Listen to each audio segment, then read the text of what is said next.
He taught me about self-determination. He was like, Angel, self-determination is where you will not let somebody else determine your success. Like, you determine what you want to do, you know? I was like, okay, Dad, hear you out. Because at first he was like, are you okay, Angel? Are you okay? Like, is it affecting you? I don't know. I want you to communicate with me now. Tell me how you feel. Tell me what's going on in your head right now. I was like, you know what, Dad? I feel good because my dad, he always, teaches me about, confidence and belief and all that. So I was just telling him, you know what, Dad? I feel good. I'm not really taking this, too deeply personally, but he was wanting to make sure because you never know how it may affect us.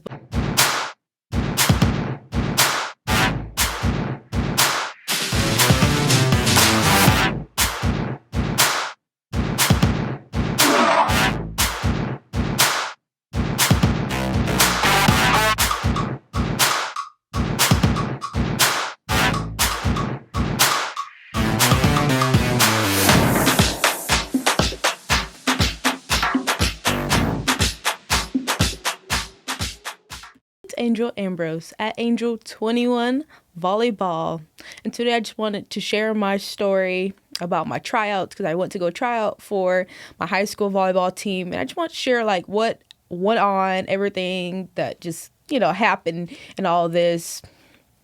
And no, I did not make the team, and I would explain to y'all everything that went on, so therefore y'all can know all the details.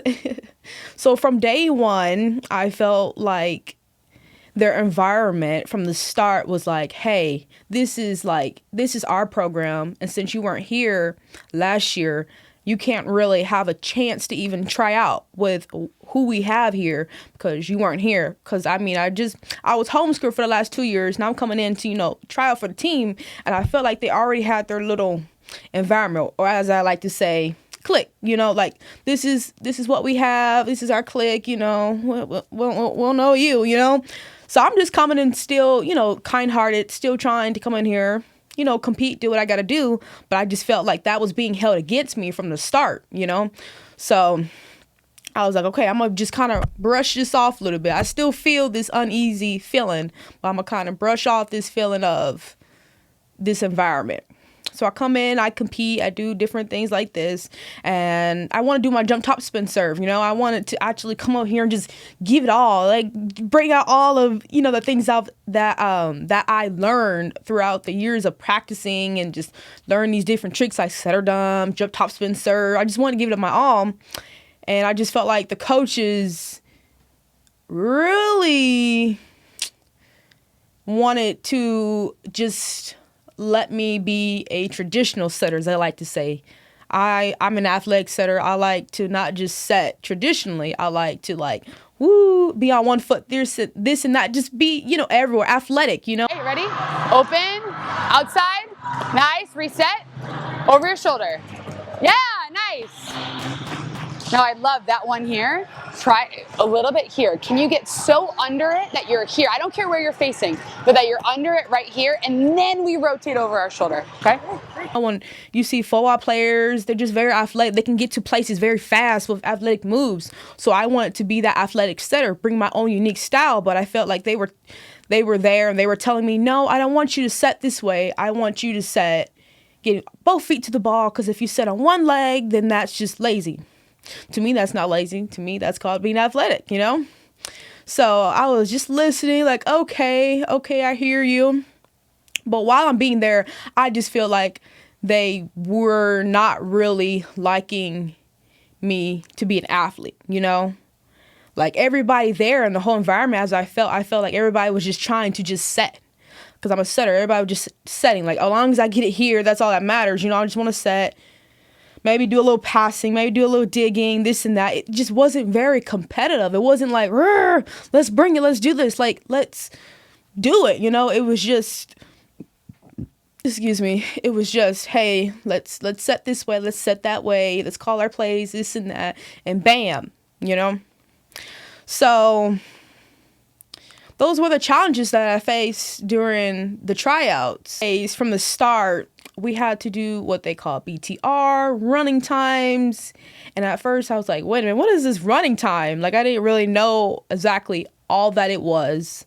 But I was like, all right, I'm gonna give it my all. I'm gonna give it my all, because I've already been training and working out. So BTR, that seemed different. I heard that last year they did on the track, but this year they want to do it in the gym. So I was like, okay. So they start the timer. Now let me let you guys know that this timer was not set up on like a big old dashboard or a board where you can like see the timer start and finish at. Like no, it was in their hand.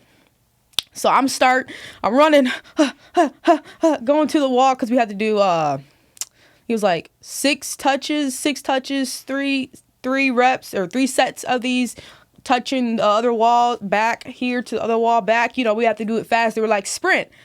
I'm like, sprint. So I was looking at the other girls when the coach was like, sprint.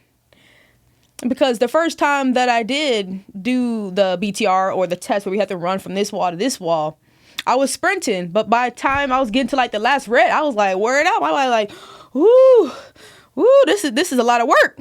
So I was like, okay, let me look at other girls who are doing this. And I'm seeing that they're pacing themselves, that they're going, slower. Like they're not really necessarily sprinting. So I'm like, why aren't they telling them to sprint? Like, they pace themselves. I want to pace myself too, So already off the bat, I felt like some things were going on there. I wasn't able to see the time either. So I don't know. Because I know when I got done with one of my reps, I ended up right behind this other girl who got in passing scores like 1 minute. We had to get like it over 1 minute and 40 seconds. So she got like 1 minute. And I was right behind her. Then I went to go tell the coach, hey, my time was 1 minute. She said, all right, wrote yours down.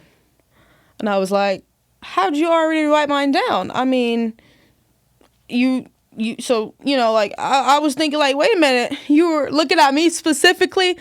Like I already felt like they were just, as I like to say, targeting me off the bat. Like, all right, wrote yours down. I'm like, okay, well, it was 1 minute, just to let you know. But from the bat, I just felt like, okay, I don't know, something's fishy going on, and I'm not feeling entirely comfortable with this. But I still continued to push through, and at the end, they were telling me, oh, no, you didn't pass so many scores. So at the end, I was like, okay, let me retry, and let me let y'all know, like, my legs, they were heavy, like, heavy as heck. But I still was like, okay, let me just push through anyways. But, I mean, I had to do that test about day two. I had to do it, did not pass the time again. They want us to retry. Day 3, I was like, you know what, Dad, I just feel like right now they're taking in their own time. Like, I just feel like they're trying me. Like, I'm giving my all. I'm being there with the time. And I feel like I was right there on the time. But I just felt like the coaches just had something against me. Like, I don't know what it may be, but it was something. So my dad was like, you know what, you should bring your own timer. Your watch, bring your own timer, your watch, and start it when they say start, go. So therefore, what that time is ending off of. And sure enough, when I brought my own timer and I was keeping up with my time, that's where I felt like the coaches were actually trying to be fair, or actually finally was like, okay, come on, yeah, let's go, let's do it, So of course, the last day, I think it was like day three. Yeah, I passed the scores and everything. I was happy, to be honest with y'all. I was ready to get that out the way. Like, I was crying to my daddy. I was like, Dad, like, they keep on telling us we ain't past the time, and I'm over here sprinting to get my all. Like, I just felt so overwhelmed in that moment. Especially when you have worked out, and the coach even told me herself, oh, you're athletic, you're this and that. I'm like, okay, why are you holding this against me?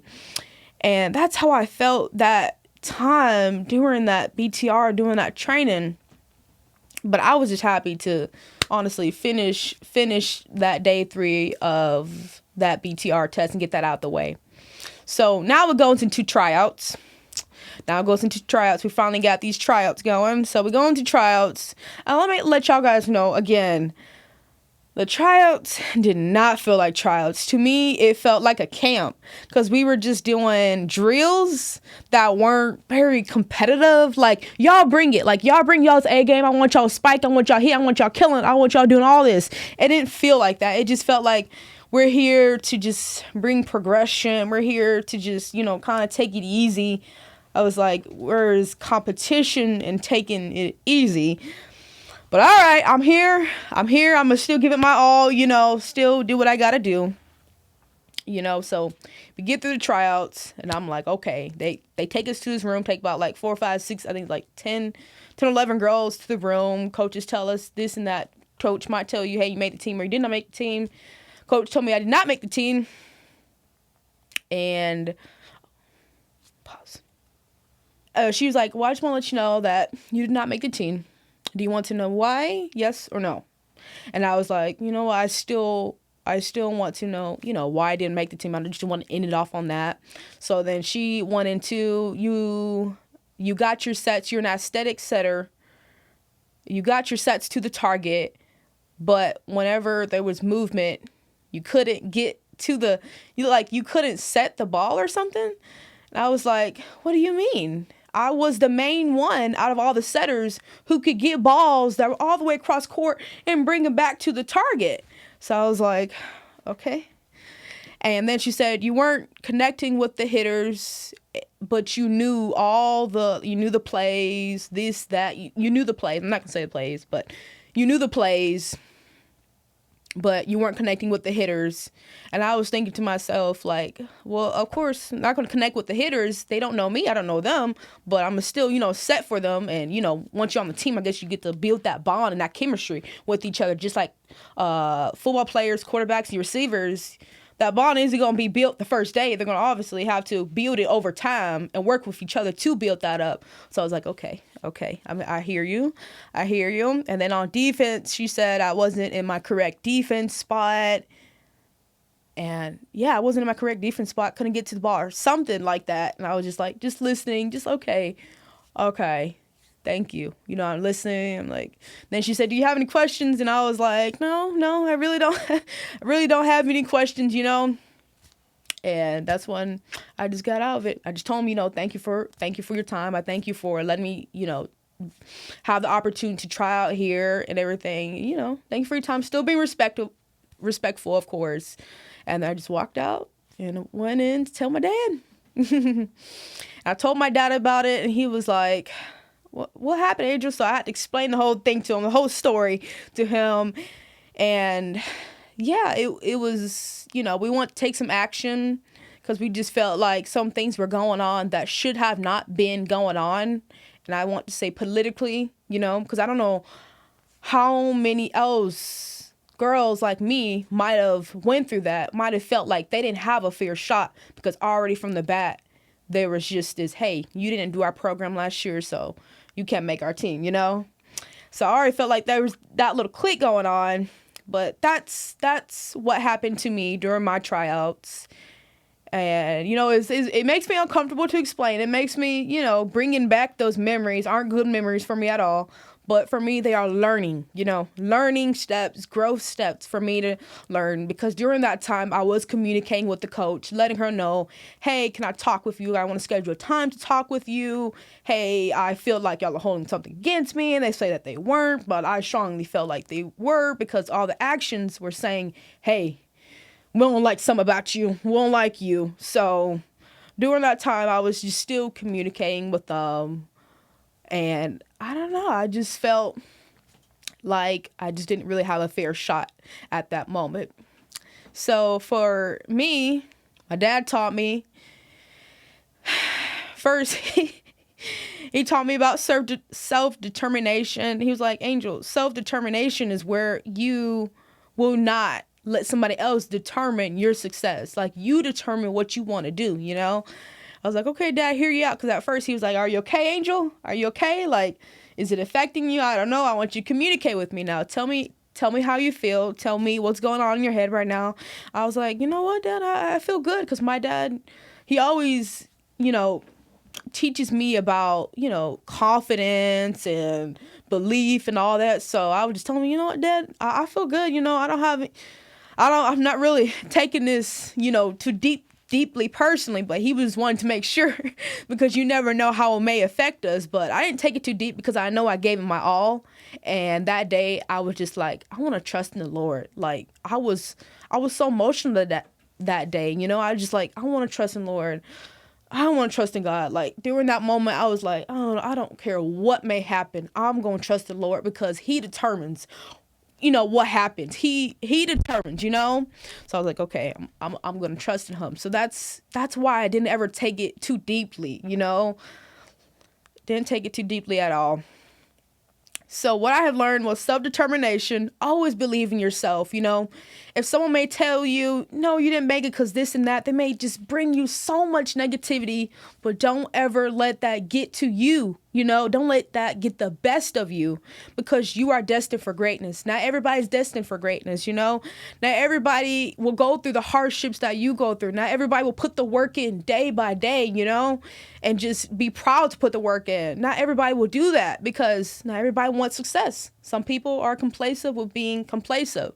So what am I saying? I'm saying that if you are someone like me right now in the world, you might have got rejected by your team. You might have felt the situation I felt, which is like, hey, they're holding something against me. And I'm just here to just compete. I'm here to just compete. Know that, hey, they only make a decision, but God has a plan for you. God has a plan for your life. Trust in Him. Trust in Him. He has a plan for your life and He loves you so much. I love y'all so much too. And remember, you determine your success. You determine what you want to do in life. Nobody else does. Make great things happen. And remember, self-determination. Love yourself. Don't ever beat yourself up or be hard on yourself or make it extremely. Don't be your biggest enemy to yourself. Be your biggest lover, I know sometimes for me, I can hurt myself so much. I just be hurting myself. Nobody else be doing anything to me. I'm just hurting myself by just being negative to me. But I have to be positive to me because it's me that I have to look in the mirror with. It's me I have to be on the court, work hard. It's me that has to be in the weight room. It's me versus me, you versus you. And it's all about, hey, let's go do it, Angel. I believe in you, Angel. I'm confident in you. I'm confident in you, Angel. Like, I love you, Angel. Just bringing that mentality and just taking it up, higher, elevating it. And remember, I am self-determined. Tell yourself, I am self-determined. I determine my success. I will not let nobody determine what I do because God has planned great things for my life. And we're going to believe that. We're going to receive that in Jesus' name. I'm going to end it off on that. I pray that you guys have an awesome day today. Remember that God loves you so much and that He's the way, the truth, and the life. Thanks for watching this video. Make sure you click the notification bell, like, share, and subscribe to Angel 21 Volleyball, and I'll see you on the court. Remember, it's bigger than volleyball. I got a good feeling about the colors lighting up your eyes. Take me home, take me to the sky. I got a good feeling.